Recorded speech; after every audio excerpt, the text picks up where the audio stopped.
Plano has a lot of things going for it. It's got a strong education system. There's lots of jobs, lots of companies that have their headquarters in Plano. And it's just a very well-rounded, well-run city, but it's not perfect. I'm Susan Casson with the Casson Realty team. I've been a realtor for over 16 years. I have bought and sold many homes in Plano, and full disclosure, I grew up in Plano. Today, we're going to talk about the pros and cons of living in Plano.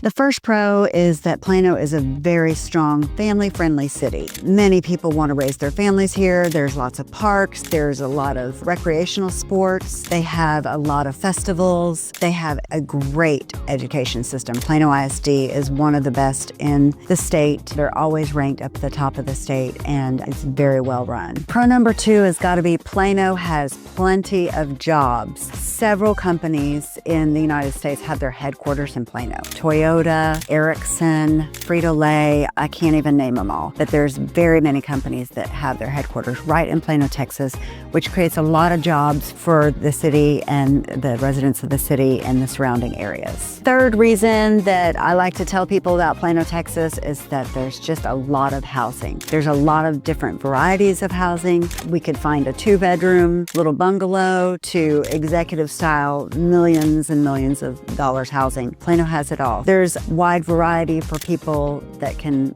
live in Plano. To put it simply, there's housing available for almost any buyer in Plano. As with any city, Plano's not perfect either. I'm going to tell you a few of the cons about living in Plano.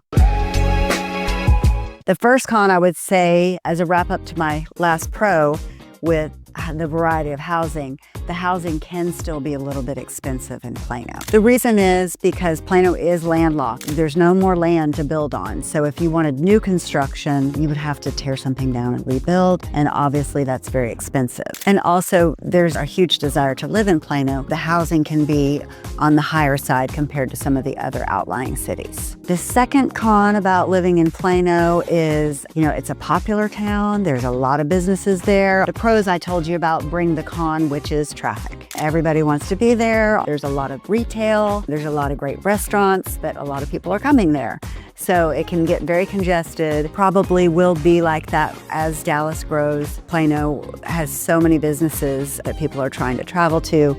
So it does get very congested as far as traffic. Third con about living in Plano is very similar to other towns that are what's considered kind of older for DFW. Plano has been around a while, and so there's a lot of facelift kind of things that need to happen as far as the aging infrastructure. You might have some of those costs associated with keeping up with the town as far as roads and then your own personal homes that are older, so they're going to need some renovation. In conclusion, when I'm talking to buyers about living in a city like Plano, here's an analogy I use. Plano is solid. It's like buying an old stock like IBM. You know it'll be well run. You know that it's going to be there and be great over time. It might have its ups and downs. There might be a newer city that is sexier or somebody wants to live in at that time. But if you buy in Plano, you're providing your family solid roots and a solid ground to stand on. So please share this video with anyone that you know that's looking to buy in Plano or sell in Plano. Like I said, I grew up in Plano. I know it very well, and I've bought and sold for the last 16 years a lot in Plano. Would love to work with you. Please like and subscribe to my channel and feel free to share. Thanks again for watching.